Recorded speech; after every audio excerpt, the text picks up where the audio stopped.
Merci Madame la Présidente. Dans la droite ligne de ce qu'a dit mon collègue Arnaud Viala, nous aurons une attitude positive sur ce texte qui vient apporter des modifications bienvenues pour les élus locaux, même si ça n'est pas évidemment le grand soir.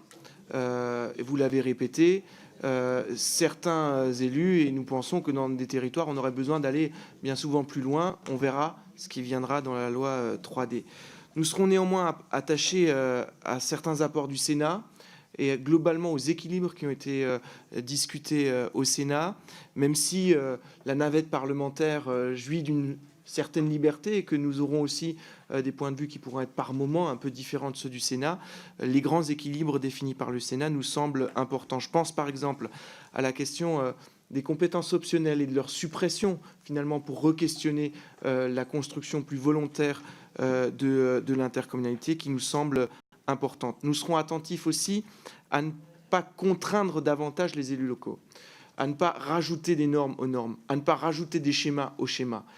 Il y a un article qui vise à supprimer un certain nombre d'obligations. Nous serons très vigilants à la tentative de l'amoindrir et nous serons plutôt force de proposition pour l'élargir. Nous ne comprenons pas non plus pourquoi, à 6 mois des élections, on cherche à modifier un mode de scrutin qui ne s'appliquerait de toute façon qu'en 2026. Si ce n'est pas le grand soir, si ce ne sont que des adaptations techniques, alors il n'y a pas de raison que l'on s'intéresse aux questions de mode de scrutin. Laissons ça à des discussions ultérieures, si de toute façon ce texte n'aurait vocation qu'à s'appliquer qu'en 2026.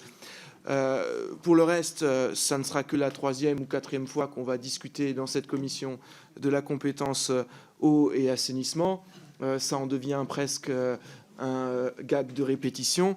Et pour la question des indemnités, nous serons très attentifs à ce que les amendements, et j'ai entendu ce qui vient d'être dit par la majorité, ne viennent pas pointer du doigt les élus locaux.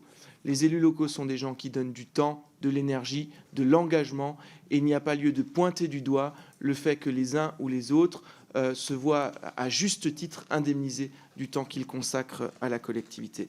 Voilà, Madame la Présidente, Madame la Ministre, Monsieur le Ministre, les éléments que nous voulions aborder en cette discussion générale.